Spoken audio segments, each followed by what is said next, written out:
Muy buenas tardes, hermanos. Quisiera empezar leyendo en el Evangelio de Juan, capítulo 11, el versículo 25 y 26, a manera de epígrafe, lo que el Señor ha puesto como carga en mi corazón para compartir con los hermanos. Yo creo que todos hemos percibido por el Espíritu la manera como el Señor nos ha ido conduciendo. Y muchas de las cosas que en esta hora voy a decir van a sonar repetición porque algunos hermanos han ido adelantando el terreno y el trabajo del Señor en nuestro corazón. Juan 11, 25 y 26. Le dijo Jesús: yo soy la resurrección y la vida. El que cree en mí, aunque esté muerto, vivirá. Y todo aquel que vive y cree en mí, no morirá eternamente. ¿Crees esto? Voy a volver a leerlo. Le dijo Jesús: yo soy la resurrección y la vida. El que cree en mí, aunque esté muerto, vivirá. Y todo aquel que vive y cree en mí, no morirá eternamente. ¿Crees esto?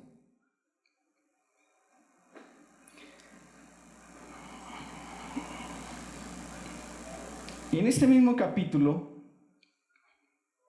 el versículo 53 dice lo siguiente: así que desde aquel día acordaron matarle. Ese es un versículo como un poco extraño. Versículo 53. Así que desde aquel día acordaron matarle. Todas las personas leen los libros más o menos de la siguiente manera. Empiezan a leer el libro. Estoy hablando de leer no solamente la Biblia, sino como cualquier otro libro de la literatura. Empiezan a leerlo y en la medida que empiezan a leerlo se están preguntando cómo será el final. Hay algunas personas un poco más extrañas que se leen el final y preguntan cómo habrá sido el principio, ¿sí? Y hay otros aún más extraños todavía que empiezan en la mitad para preguntarse: ¿y esto cómo empezó? ¿Y esto cómo va a terminar? La mitad de lo que yo les quiero compartir está ahí en el versículo 53. Así que desde aquel día acordaron matarle. ¿Qué fue lo que pasó antes de este versículo 53? Que acordaron matar al Señor. ¿Cómo empezó? Pero también, ¿qué pasó después de que acordaron matarle? En el Evangelio de Juan aparece el relato de la resurrección de Lázaro. Hay una gran cantidad de milagros en la Biblia, en el Antiguo Testamento y en el Nuevo Testamento. No sé cuál sea el milagro que cuando usted lo lee más lo impacta. El Evangelio de Juan presenta estos milagros como señales. Así se refiere en los primeros capítulos, por ejemplo, en las bodas de Caná, cuando habla que esa fue la primera señal. ¿Cuál es ese milagro que más impacta nuestra vida? ¿Y qué tiene de singular este milagro del Evangelio, del capítulo 11 del Evangelio de Juan, que de alguna manera suscitó tanta oposición y tanta adversidad? Si usted lee milagros donde el Señor sana ciegos, paralíticos, camina sobre el mar, alimenta a las multitudes, no generó esa reacción. Pero resucitar a Lázaro fue algo que definitivamente descompuso las autoridades religiosas en ese momento y seguramente las huestes espirituales de maldad. Vamos a estar revisando este milagro, que es un milagro de una resurrección física, pero vamos a estar tratando de sacar las aplicaciones y las ilustraciones para nuestra resurrección espiritual. Y no me refiero con esto a la redención de nuestro cuerpo que aguardamos en la segunda venida del Señor, sino a esa novedad de vida en la que el Señor nos ha llamado a andar después de habernos encontrado con Él en algún momento del caminar de nuestra existencia. Ese debe definitivamente ser uno de los milagros más extraordinarios que debemos considerar. es que lo que la Biblia dice es que ha pasado de muerte a vida. Eso entonces no es cualquier cosa.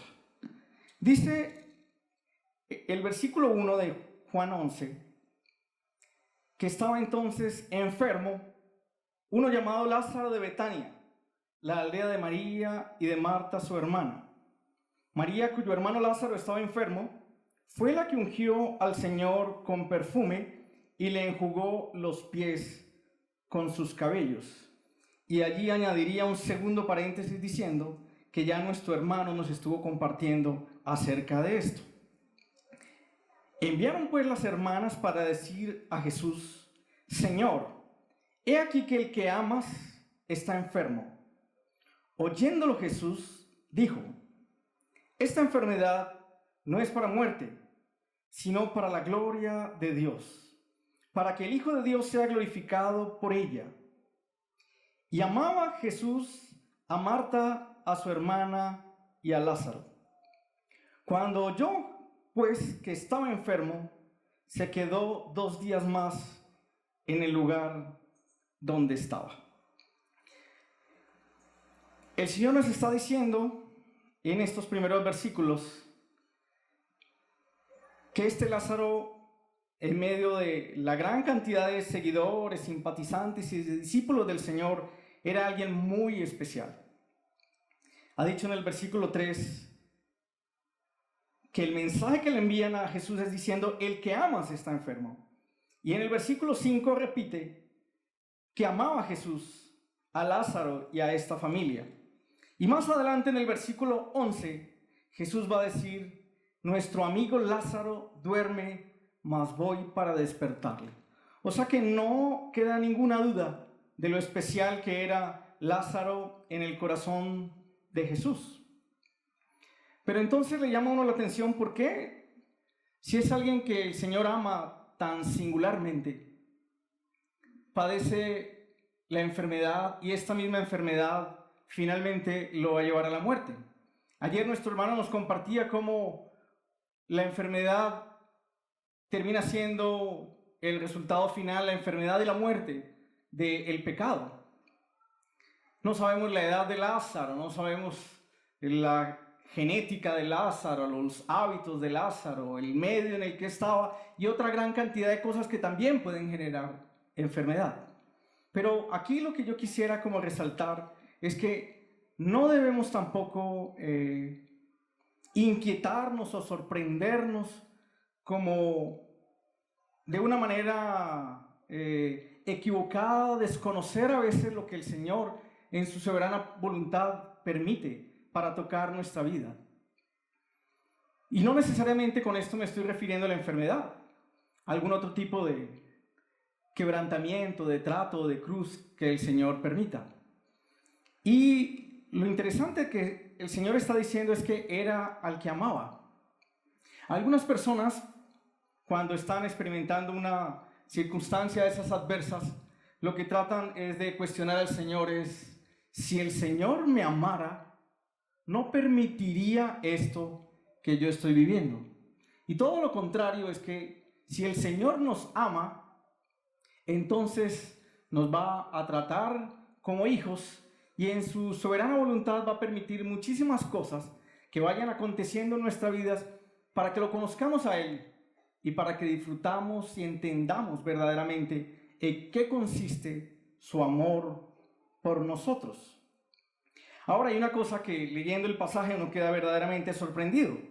En el versículo 6 dice: cuando yo pues que estaba enfermo, a Jesús le lleva la información de que el que amas está enfermo, y dice: se quedó 2 días más en el lugar donde estaba. Dice el versículo 14 y el versículo 15: entonces Jesús les dijo claramente: Lázaro ha muerto, y me alegro por vosotros de no haber estado allí para que creáis, mas vamos a él. ¿Cómo entendemos ese amor del Señor? Si estando en un lugar, digamos, con el tiempo justo para llegar antes de que Lázaro muera, como si a propósito dijera: voy a tomarme 2 días más en este lugar. Y luego le dice a sus discípulos, cuando les declara les expresa de manera muy clara que ya Lázaro ha muerto, que él se alegra de no haber estado ahí. Ese pareciera ser un amor como extraño, ¿no? No llegó a los momentos finales, y no solamente no llegó, sino que les dice a los que están alrededor de él que se alegra de no haber estado allí. O sea que lo que el Señor va a ser una cosa, digamos, nada convencional para nosotros. Como de la misma manera su operación en nosotros no tiene por qué ser convencional. ¿Le dirá acaso la vasija del vago al que la está moldeando, ¿por qué me haces así? Dice el versículo 16 que entonces Tomás dijo, Tomás llamado Dídimo, a sus condiscípulos, vamos también nosotros para que muramos con él. Este hombre de fe llamado Tomás hace esta declaración. Bueno, ya se murió Lázaro, en Jerusalén hay una gran oposición y hay peligro para nosotros, entonces vamos para que nosotros también muramos. ¿Será ese tipo de muerte que yo llamaría accidental la que el Señor busca para nosotros? Yo trabajo en un servicio de urgencias y de hospitalización y a veces llegan personas gravemente heridas y cuando llegan generalmente los familiares o los que están cerca de ellos dan dos afirmaciones como estas. Es que lo confundieron, ¿sí? O es que estaba en el lugar equivocado. ¿Será que a ese tipo de muerte que nos está invitando Tomás aquí es a la que el Señor nos llama? ¿A morir, digamos, por accidente? ¿Porque nos confundieron? ¿Porque estábamos en el lugar equivocado? Definitivamente no. Voy a leer dos textos sin perder este de Juan 11, que están en Lucas capítulo 9, versículos 23 y 25. Lucas 9, 23 y 25 dice lo siguiente. Si alguno quiere venir en pos de mí, niéguese a sí mismo, tome su cruz cada día y sígame. Porque todo el que quiera salvar su vida, la perderá. Y todo el que pierda su vida por causa de mí, éste la salvará. Pues, ¿qué aprovecha el hombre si gana todo el mundo y se destruye o se pierde a sí mismo? Y allí mismo en Lucas, pero el capítulo 14, versículo 26, dice lo siguiente. Si alguno viene a mí, Lucas 14, 26, y no aborrece a su madre, a su padre y madre y mujer e hijos y hermanos y hermanas, y aún también su propia vida, no puede ser mi discípulo. La muerte a la que el Señor nos invita y para la cual no hay alternativa, requiere una negación de nosotros mismos, de tomar nuestra cruz cada día y de seguirle. En la mutualidad de hace 2 días hablábamos acerca del ser discípulos y en la palabra del Señor no plantea otra forma de serlo. Negarnos a nosotros mismos, tomar nuestra cruz cada día y seguirle. No son muertes accidentales, sino una decisión de cada día de andar en la voluntad del Señor. Hoy en día los hermanos sufren o los hermanos sufrimos y aguantamos y no morimos. Como compartía nuestro hermano, tenemos duro el pescuezo.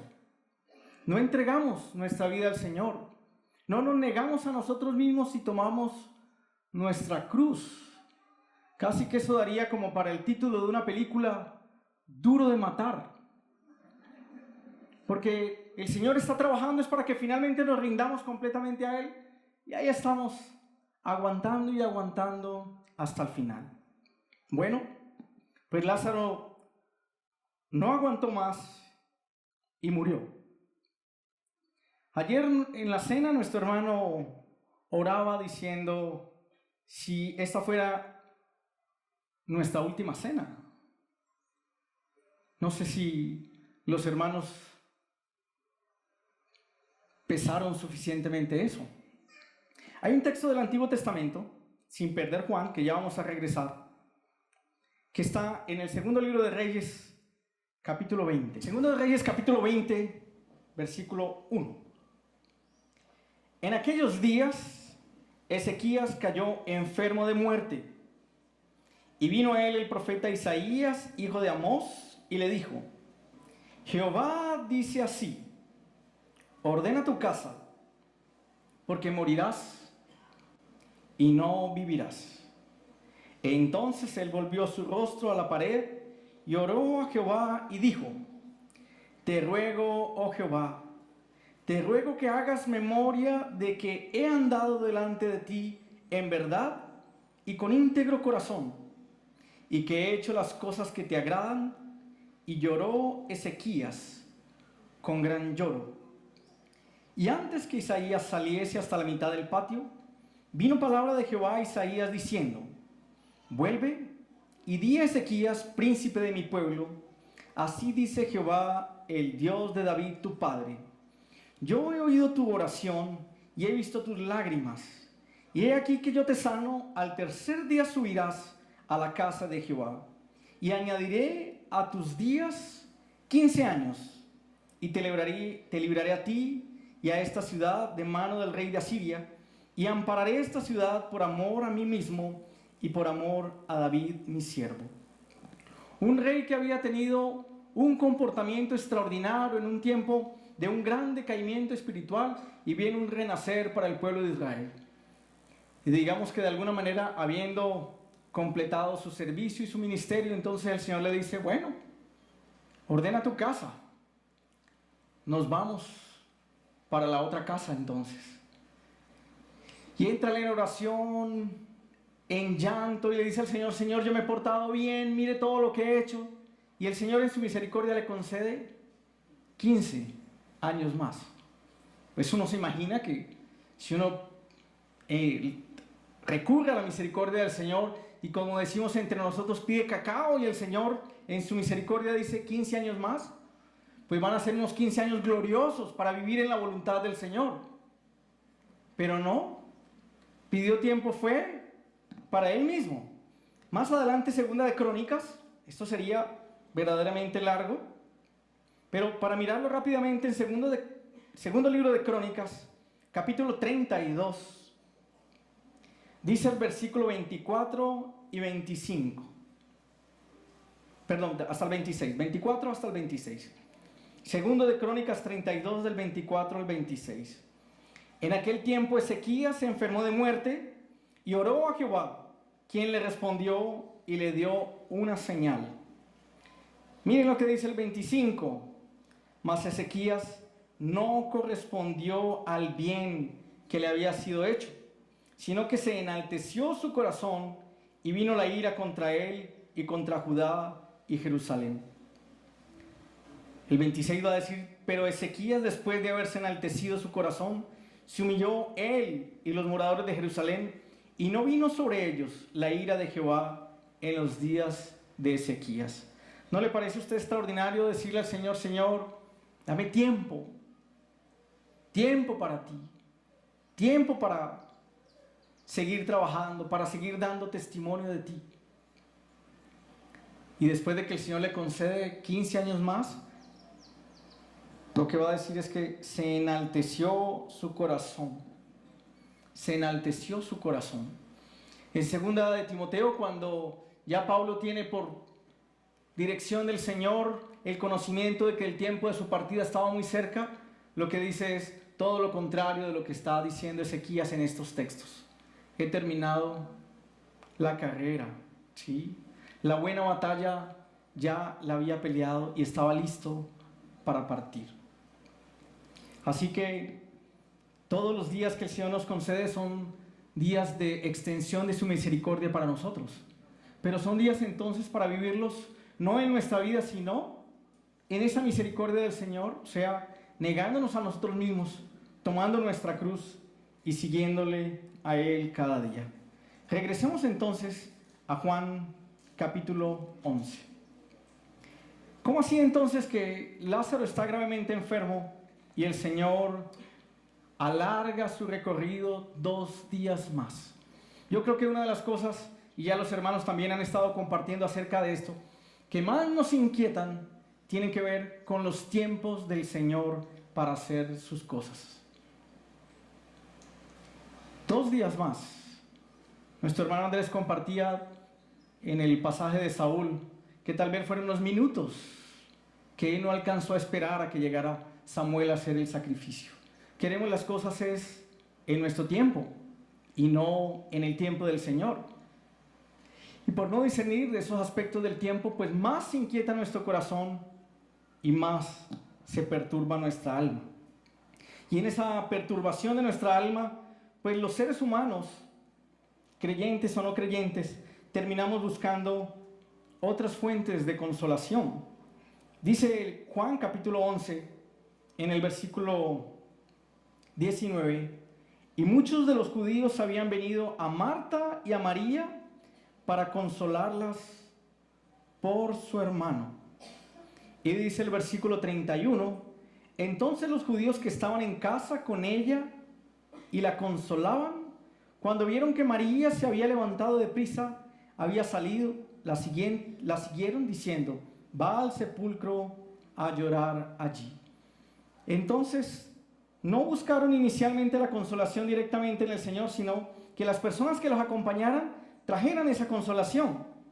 Y luego va a decir el versículo 33, Jesús entonces, al verla llorando, y a los judíos que la acompañaban, o sea, los que habían ido para consolarlas, también llorando, se estremeció en espíritu y se conmovió. O sea que no hay nada más equivocado que nosotros podamos hacer que buscar la consolación o la fuente para saciar nuestra sed espiritual y de nuestra alma que no sea en el Señor. Aunque estaban rodeados de muchas personas que habían llegado con ese fin, traer consolación, y vuelve y dice, traer consolación, cuando aparece Jesús ve que los que estaban ahí para traer consolación, pues no estaban consolados, sino que también estaban llorando en ese momento. En el Oriente tienen una práctica adicional y es algo que se llaman las plañideras. Y es que además de los familiares y conocidos, entre comillas, contratan a otras personas para que vayan a los funerales a llorar en el funeral. Entonces, si ya de por sí los funerales son tristes, pues algunas personas que están contratadas y de alguna manera tienen entrenada esa actuación, pues hacen que ese momento sea muchísimo más doloroso. Y entre más dinero tenga la familia del que falleció, pues más plañideras pueden contratar, o sea que más fuerte va a ser el llanto, o sea que va a ser una escena verdaderamente dolorosa. Pero renunciemos de una vez por todas entonces a tratar de encontrar en una cisterna rota lo que solamente la fuente inagotable de vida que es el Señor nos puede ofrecer. ¿Qué es lo que pone de manifiesto el que nosotros tengamos que buscar otras fuentes y no directamente al Señor? Cuando buscamos una recomendación, una palanca, ¿sí?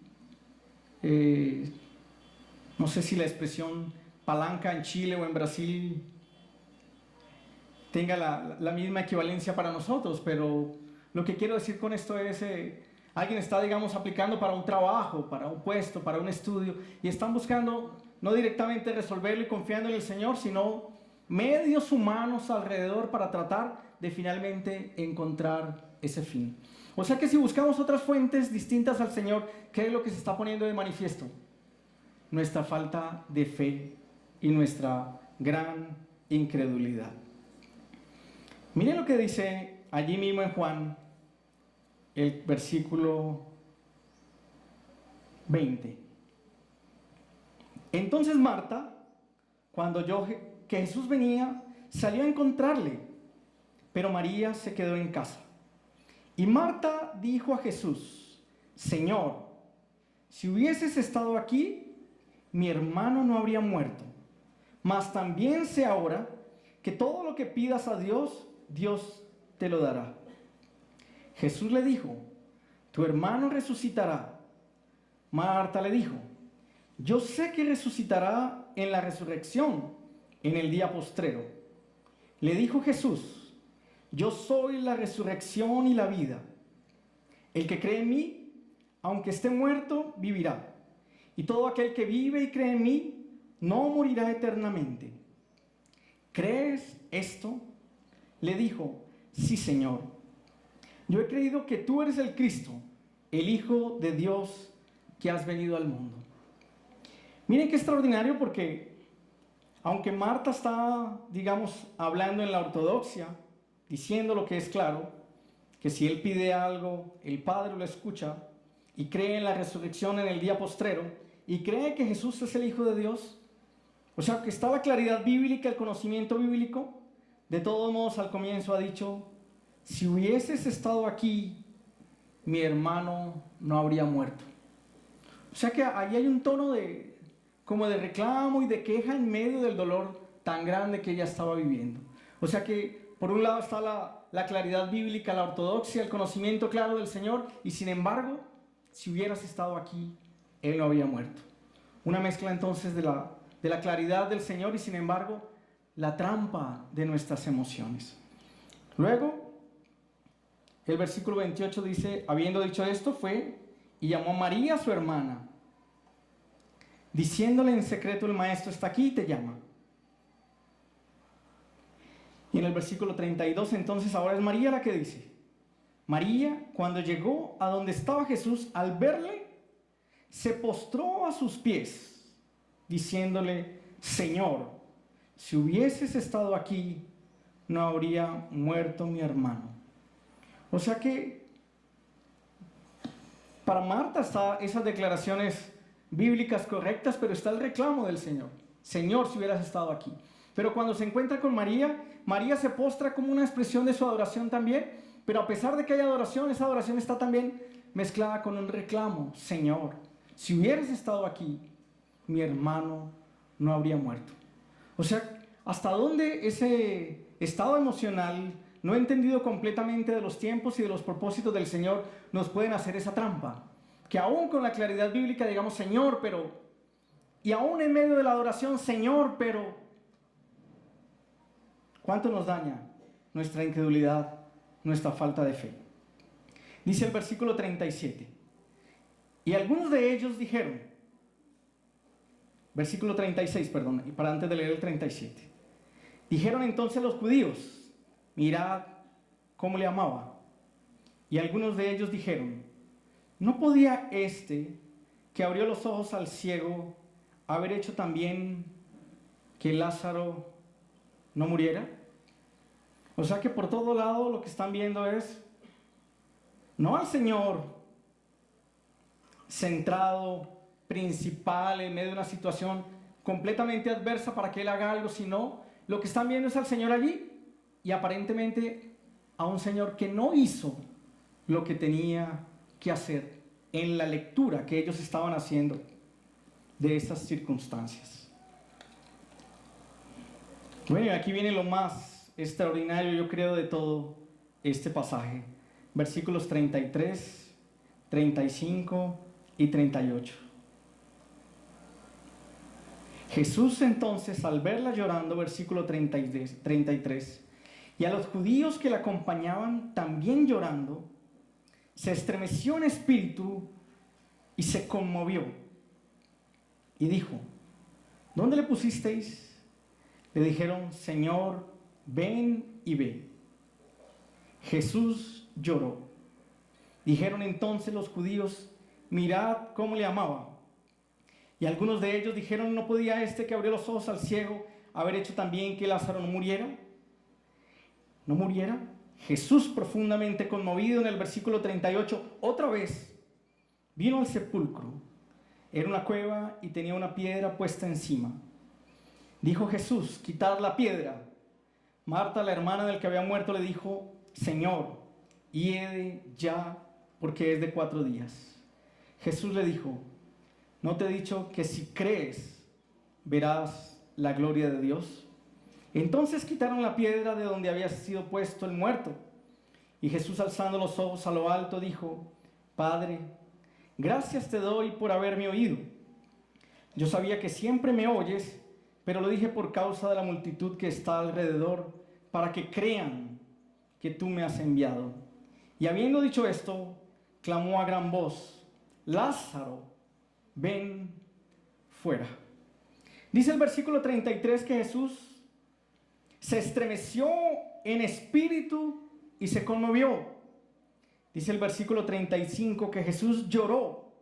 Y dice el versículo 38 que Jesús, profundamente conmovido otra vez, vino al sepulcro. Pero si seguimos la lectura como lo hemos hecho, nos damos cuenta que desde un principio Jesús ya sabía lo que iba a pasar y sabía lo que iba a hacer. Y aún antes de decir Lázaro, ven fuera, ya le estaba dando gracias al Padre porque esa oración ya había sido escuchada también. Entonces esto nos tiene que hacer pensar en lo siguiente, y es: si Jesús, digamos, ya había planeado que iba a resucitar a Lázaro, si lo podemos decir en esos términos, entonces, ¿por qué lloró? Piensen ustedes por un momento. Ya sabemos que es una situación verdaderamente dolorosa. Todos hemos estado en un velorio, en un entierro, y sabemos que muchas emociones están así. Pero está diciendo la palabra del Señor que Él se estremeció fue en el espíritu. O sea que no fue un asunto emocional solamente que lo estaba afectando, como me hubiera podido afectar a mí o a cualquiera de los que estamos aquí. Hubo algo muchísimo más profundo en el espíritu de Jesús que lo estremeció, que lo sacudió, que lo conmovió, y luego voy a decir profundamente conmovido. Seguramente no hay una única respuesta para esa pregunta que yo mismo planteo. Si Jesús ya sabía que Lázaro iba a resucitar, entonces ¿por qué ese estremecimiento en su espíritu, ese llanto y esa nuevamente profunda, ¿cómo lo dice el versículo 38? Que se ha conmovido profundamente por una segunda vez. Yo creo que lo que Jesús estaba viendo en la casa de sus amigos, porque María y Marta eran sus amigos, y Betania era una aldea que le traía descanso, y la casa de ellos había sido casa de reposo para ellos, todo lo que eso significaba. Pero yo creo que lo que definitivamente estaba muy claro era el efecto devastador del pecado en el ser humano, que nos trae la enfermedad y que nos trae la muerte. O sea que lo que más tuvo que haberlo estremecido es que ese dolor tan grande que estaba experimentando esta familia allí no estaba inicialmente en el propósito del Señor, sino que era el resultado del pecado, de la caída y de la separación de Dios. Y eso obviamente tiene que conmover el mismo corazón de Dios. Como cuando un padre ve claramente que su hijo se está haciendo un extraordinario daño, y a pesar de todas las formas que quiere como intervenir para que él no se siga haciendo daño, de todos modos lo sigue haciendo. ¿A quién le duele más? Sino a ese padre que sabe la locura en que está andando ese hijo.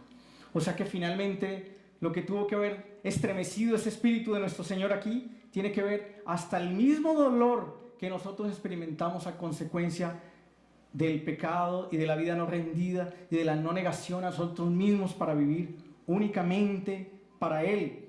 Y eso es un asunto tan verdaderamente serio que lo tiene que estremecer completamente. Quisiera señalar que claramente está diciendo la palabra del Señor aquí que no fue un asunto de su alma, de sus emociones o de sus sentimientos, sino en lo más profundo de su espíritu.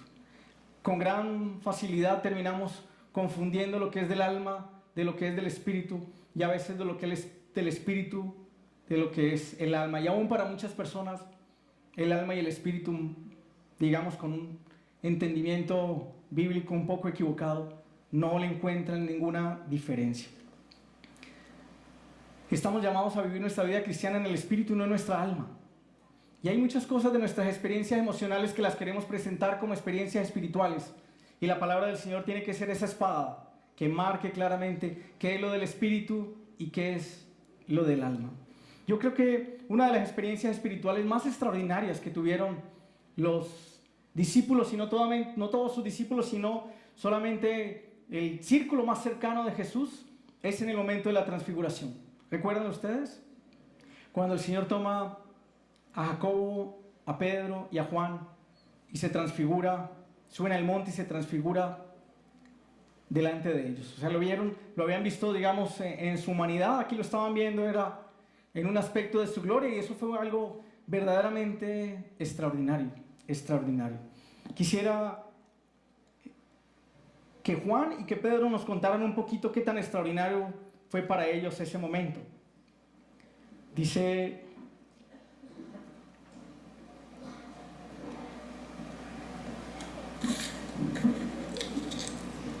Primera de Juan, capítulo 1, solo del 1 al 4, y lo leeré rápidamente. Lo que era desde el principio, lo que hemos oído, lo que hemos visto con nuestros ojos, lo que hemos contemplado y palparon nuestras manos tocante al verbo de vida, porque la vida fue manifestada y la hemos visto y testificamos y os anunciamos, la vida eterna, la cual estaba con el Padre y se nos manifestó. Lo que hemos visto y oído, eso os anunciamos, para que también vosotros tengáis comunión con nosotros.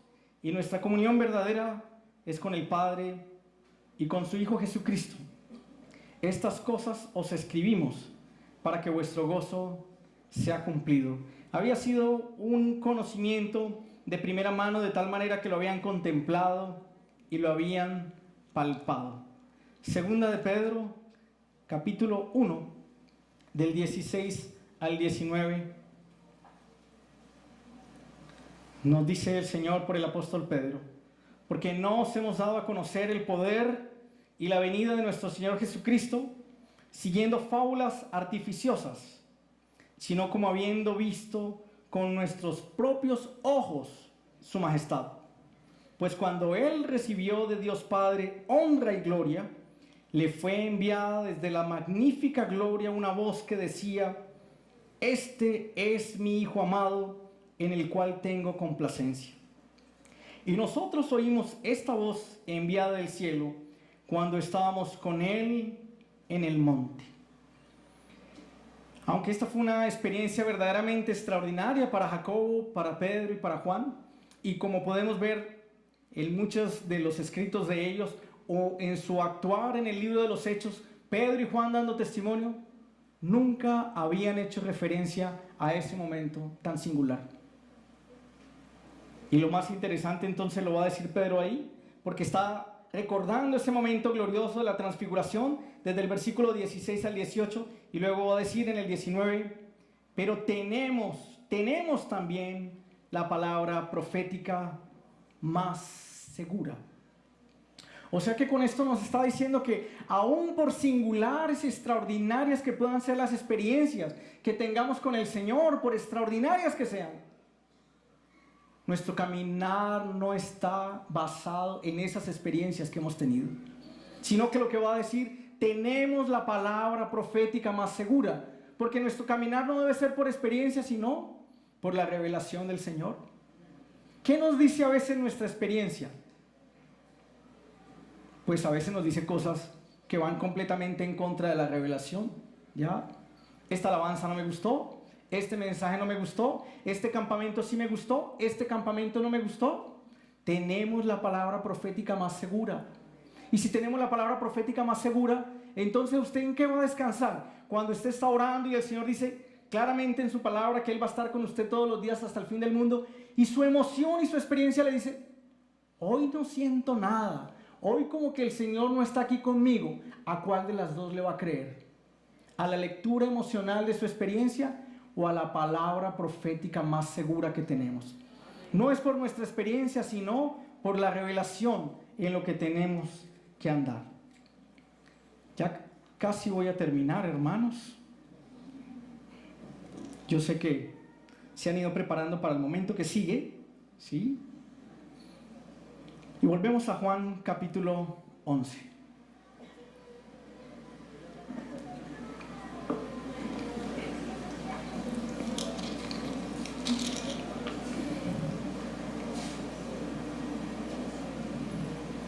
Jesús dice en el versículo 40, 11:40, Jesús le dijo: ¿no te he dicho que si crees verás la gloria de Dios? Dice el versículo 45, la continuación, la post-resurrección. Entonces muchos de los judíos que habían venido para acompañar a María y vieron lo que Jesús hizo, creyeron en él. Jesús le dijo a Marta que había que creer para ver. Los judíos que estaban allí vieron y creyeron. Pero ¿dónde está la bienaventuranza? O sea, ¿dónde es que vamos a experimentar nosotros paz en medio de una circunstancia adversa que tengamos que enfrentar?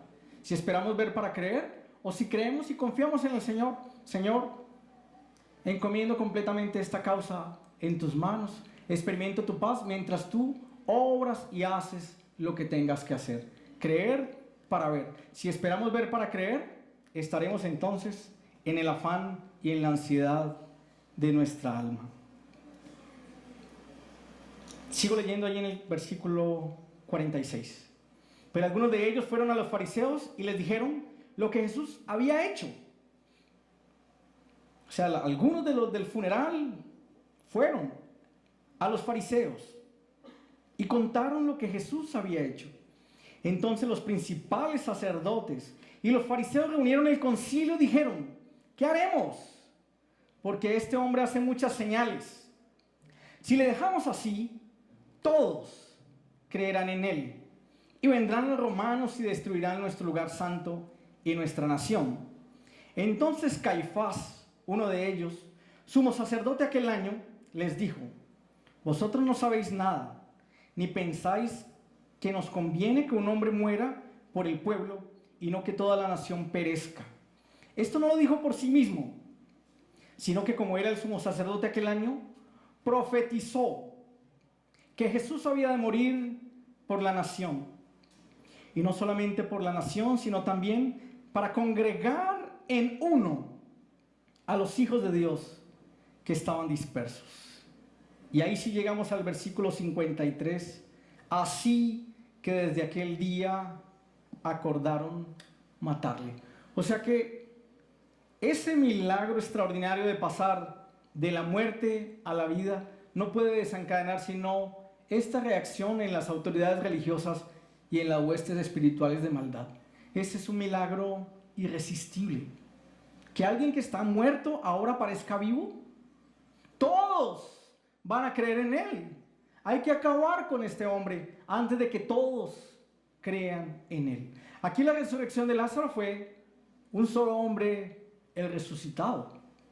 Pero en nuestro encuentro con el Señor hemos pasado de muerto a vida. Y la vida del Señor entonces tiene que ser nuestra vida ahora. O sea que los que estuvieron muertos como Lázaro ahora somos miles o millones en todo el mundo. Y tiene que ser así porque finalmente el Señor tendrá que congregar en uno a los hijos de Dios que estaban dispersos.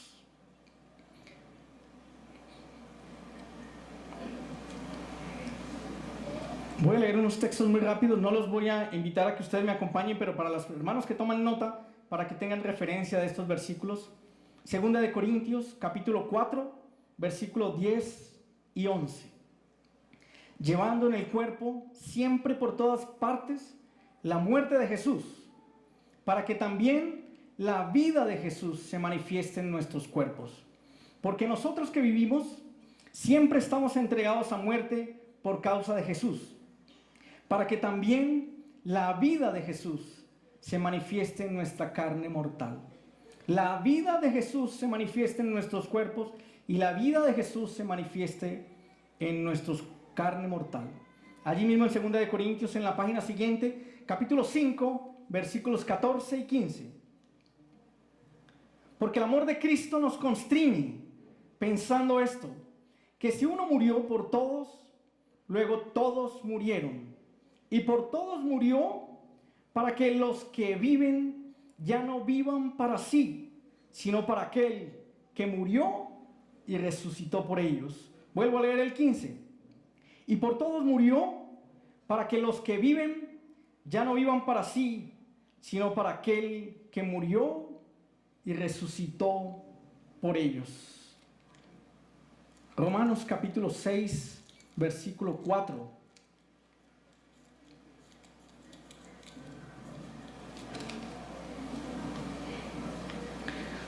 Porque somos sepultados juntamente con Él para muerte por el bautismo, a fin de que como Cristo resucitó de los muertos por la gloria del Padre, así también nosotros andemos en vida nueva, en novedad de vida. Y Gálatas capítulo 2, versículo 20. Con Cristo estoy juntamente crucificado, y ya no vivo yo, mas vive Cristo en mí. Y lo que ahora vivo en la carne, lo vivo en la fe del Hijo de Dios, el cual me amó y se entregó a sí mismo por mí.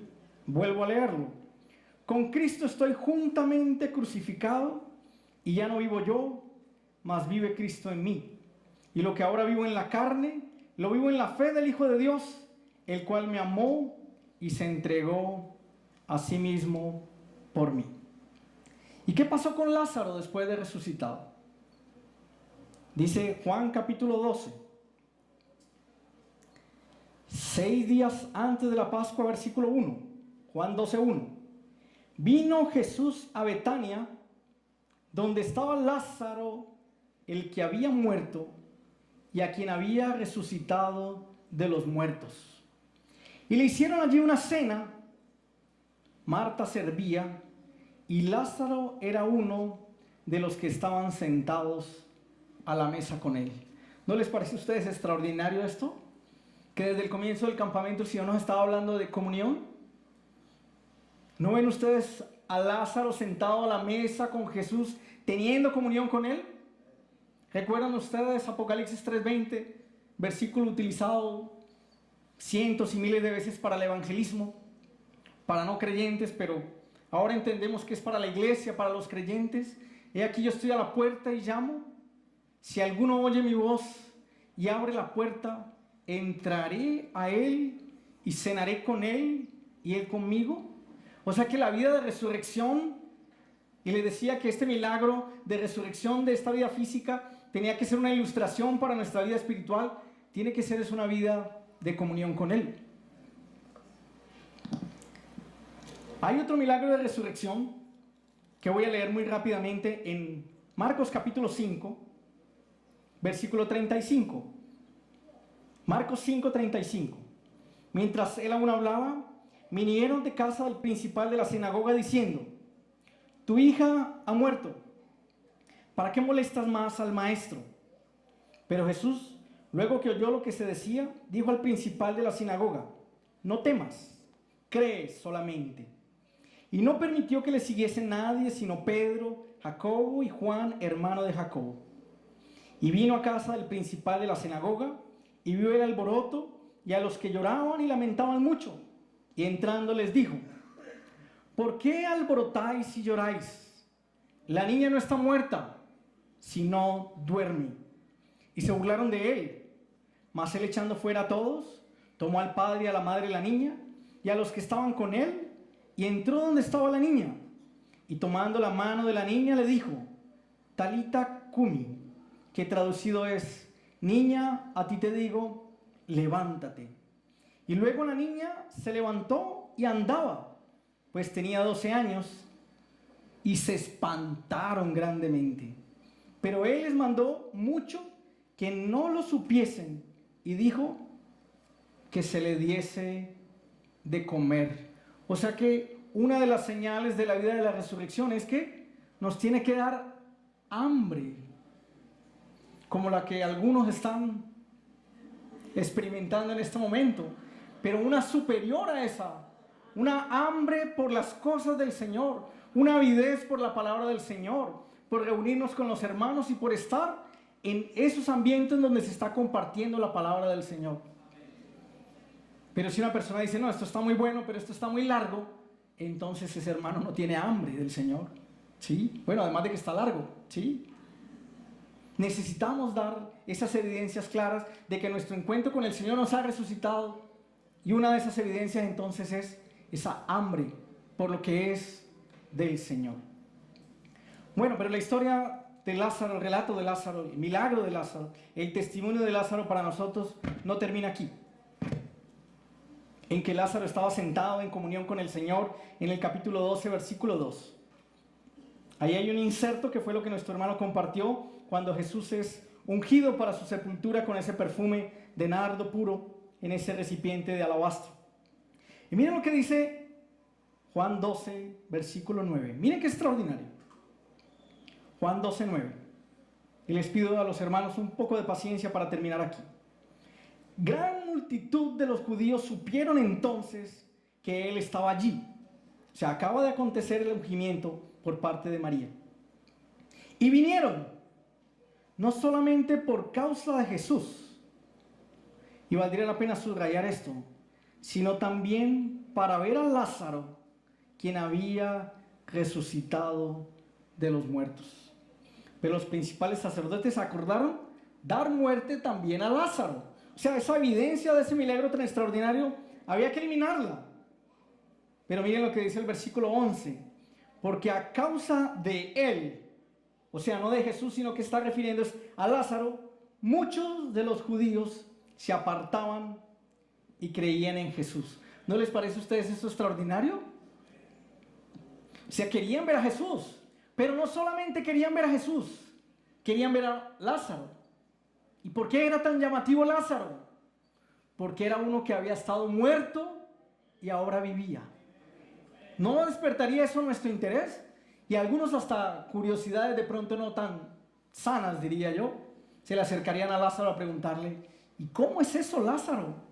¿Cómo es esa transición? ¿Escuchaste un ruido ensordecedor primero? ¿Sí? ¿Viste el túnel? ¿Ya? ¿Pasó la película de toda tu vida? ¿Viste el trono al final? ¿Sí? ¿Cómo es eso? ¿Sentiste que algo salía como de ti? No sé. Esa podría ser curiosidades naturales. Pero aquí lo extraordinario no era cómo había sido su muerte. Lo que es verdaderamente llamativo es cómo fue su resurrección. ¿Cómo fue que el Señor lo levantó? Los Lázaros hoy en día están aquí sentados y está aquí de pie. Y la gente sí quiere escuchar al Señor, pero quiere conocer al Señor a través de vidas resurrectas. De hombres y de mujeres que puedan decir, yo estaba muerto, pero ahora vivo por el Señor.